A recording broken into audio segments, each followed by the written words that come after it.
And 2015, there's this new wave. My wife is just telling me, there's change in the air. There's change in the air.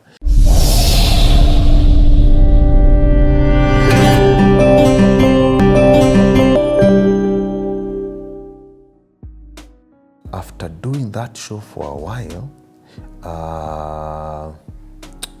what happened on that show? The moment the new year began on 2015, my wife looked at me and says, there's change in the air. And my wife says, I don't think you'll finish TV this year. And I go like, okay, even me, I can feel there's change. See, we're opening a studio. Let's continue. When that journey of opening a studio happens, guess who we meet up with again? It's my dad. My dad just comes at strategic places in my life. Your old one is Mansi.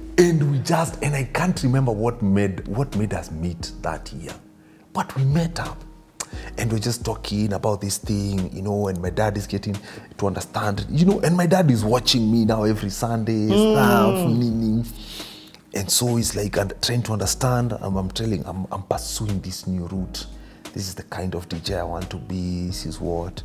So what do you want to do? Says, I want to open a studio in my house. I want to be doing my own composition stuff. I want to start playing my own remixes every time I'm playing on air. I just want to begin by 10% personal productions, then go to 20, like that over time. Then my dad says, okay, so then I'll help you with the studio. Like, what? All right then. And just at moments when I'm not expecting him, boom, this man shows up.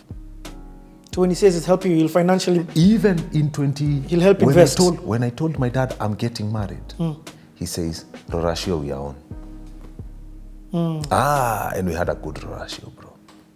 Yes, so my dad it's like he's timed. Yes. He's timed. He has his own timing. When the stars align, they align.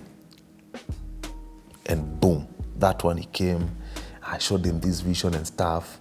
So when you're saying he's helping you the studio, it means he's putting in money? Yes. He put in a third of the money. Ooh. For real. He said, this is the valuation. I'll give you a third of that money. I'm like, what, Dad? And he's like, for real, for real? He's like, yes. I believe in what you're doing. It's powerful. Boss, that's powerful. Me, I can imagine how many times if I was him just sitting down and seeing my son doing what this guy is doing, I would be very proud of him. For real, I would. And so I'm sure that's how he felt. Yeah. Felt like, man, Especially because you went left, yes. Yes. You went left from the accounting. In fact, very good. I remember when we were talking, we were just discussing that era, and stuff. And I remember my dad saying, I was very prepared for you to go to Strathmore. I really wanted you to go to Strathmore and stuff. But then you were pursuing this dream and it was not making sense. And that's how I learned he used to be in a band when he was a teenager and all the hell he went through with being a musician. And here is my son wanting to be a DJ. And so he was making a decision based on his experiences. I get it. The way we can make decisions on our own experiences for our children, yet they will have new experiences if we allow them. And so it's purely out of love, but eventually now I saw where he was coming from. Because, these things you only learn when you talk. If you don't talk, they never come out. And then I went like, now I see where you are coming from. Man. Now it makes sense. Till today, we parent 90% of the time based on how we were parented. Yeah. Either we're trying to evade what we didn't like, or we're trying to keep doing what we liked. And that's how it should be. For real. For real. Me, Esther, I expect you to be better than your father. And I expect your children to be better than you. Even me, I expect my kids to be way much more better than me in their own parenting style. Because our kids look at us and they can tell where we are doing well and where we are doing wrong. And I've told my kids, what I am doing wrong, do it right. For real. I'm not perfect. Me, countless times I've made mistakes in front of them and apologized to them.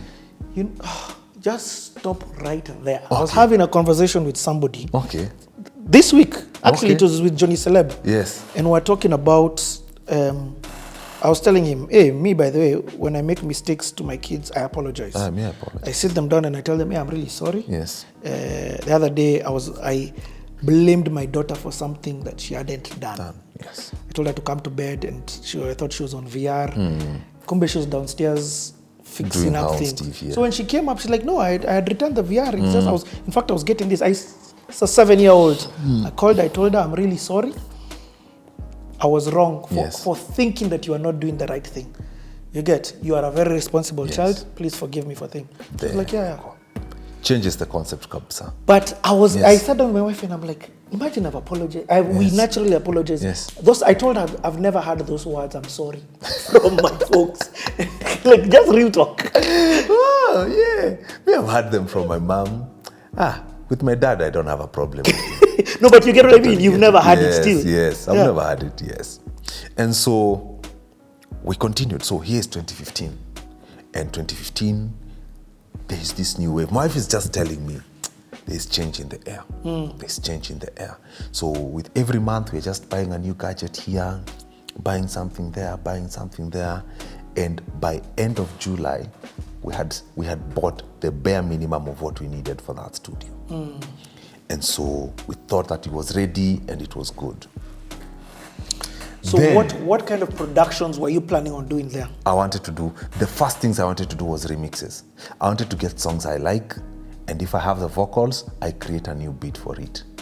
That was the initial vision. Did you have production understanding? Oh, you could play guitar. I could play so I understand some little bit of chords and music and stuff.